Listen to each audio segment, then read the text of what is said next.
وقال الذي اشتراه من مصر لامرأته أكرمي مثواه عسى أن ينفعنا أو نتخذه ولدا وكذلك مكنا ليوسف في الأرض ولنعلمه من تأويل الأحاديث والله غالب على أمره ولكن أكثر الناس لا يعلمون۔ پچھلی آیتوں میں حضرت یوسف علیہ السلام کے ابتدائی حالات بیان ہو چکے ہیں کہ قافلے والوں نے جب ان کو کنویں سے نکال لیا تو برادران یوسف نے ان کو اپنا غلام بتا کر تھوڑے سے درہموں میں ان کا سودا کر لیا۔ اول تو اس لیے کہ ان کو اس بزرگ ہستی کی قدر معلوم نہ تھی، دوسرے اس لیے کہ ان کا اصل مقصد ان سے پیسہ کمانا نہیں بلکہ باپ سے دور کر دینا تھا، اس لیے صرف فروخت کر دینے پر بس نہیں کی، کیونکہ یہ خطرہ تھا کہیں قافلے والے ان کو یہی نہ چھوڑ جائے اور پھر کسی طرح والد صاحب کے پاس پہنچ کر ہمارا راز فاش کر دے۔ اس لیے امام تفسیر مجاہد رحمۃ اللہ علیہ کی روایت کے مطابق یہ لوگ اس انتظار میں رہے کہ قافلے والے ان کو لے کر مصر کے لیے روانہ ہو جائے۔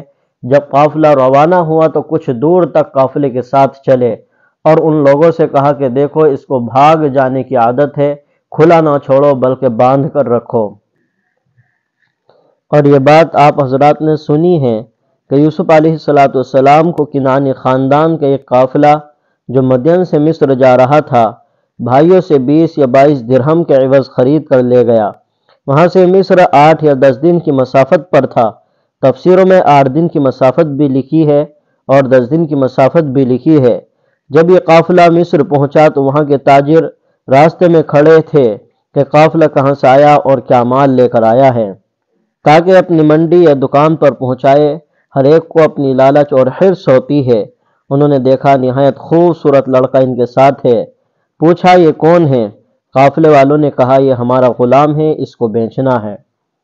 یہاں سے قرآن کریم نے اسی مضمون کو آگے بڑھایا ہے کہ جب یوسف علیہ السلام مصر پہنچ گئے تو یوسف علیہ السلام کی خوبصورتی کی خبر فوراً چاروں اطراف میں پھیل گئی، یہاں تک کہ عزیز مصر جو مصر کا وزیر خزانہ تھا، جس کا نام قطفیر یا اتفیر بتایا گیا ہے، اس کو بھی خبر پہنچ گئی۔ قطفیر شریف الطبع آدمی تھا اور مصر کا بادشاہ ریان ابن ولید یا اس سے بھی زیادہ شریف آدمی تھا۔ بادشاہوں کی تاریخ میں ایسے بہت کم ملتے ہیں۔ مطلب یہ ہے کہ قافلے والوں نے یوسف علیہ السلام کو مصر لے جا کر فروخت کرنے کا اعلان کیا تو تفسیر قرطبی میں ہے کہ لوگوں نے بڑھ بڑھ کر قیمتیں لگانے شروع کی، یہاں تک کہ یوسف علیہ السلام کے وزن کی برابر سونا اور اسی کی برابر مشک اور اسی وزن کے ریشمی کپڑے قیمت لگ گئی۔ یہ دولت اللہ تعالیٰ نے عزیز مصر کے لیے مقدر کی تھی کہ اس نے یہ سب چیزیں قیمت میں ادا کر کے یوسف علیہ السلام کو خرید لیا۔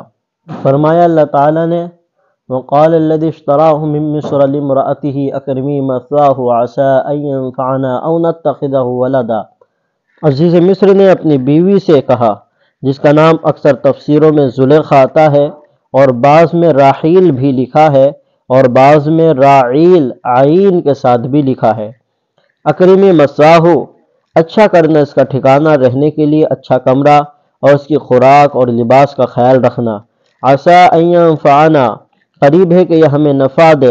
شریف الطبع بچہ ہے اور اس کے چہرے پر ایسے آثار ہے کہ اس سے ہمیں کوئی فائدہ پہنچے گا۔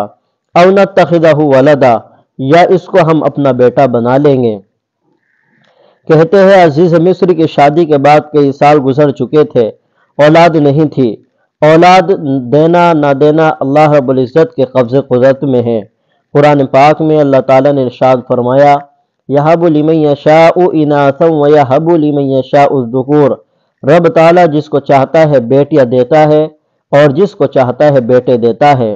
اَوْ يُزَوِّجُهُمْ ذُكُرَانًا وَإِنَاثًا، یا جوڑا جوڑا دیتا ہے ان کو بیٹے اور بیٹیاں، یعنی کسی کسی کو اللہ تعالیٰ بیٹا بھی دیتا ہے اور بیٹیاں بھی دیتا ہے۔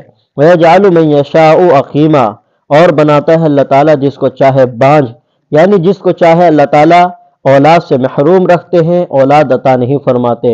انہ علیم قدیر، بے شک اللہ رب العزت سب کچھ جاننے والا اور قدرت رکھنے والا ہے۔ تو اولاد دینا نہ دینا رب تعالیٰ کا کام ہے، اس میں کسی کو کوئی دخل نہیں ہے۔ البتہ بعض بیماریوں کی وجہ سے عورتوں کو حمل نہیں ٹھہرتا، شرعی دائرے میں رہ کر اس کا علاج کرائے، یہ شریعت کا حکم ہے۔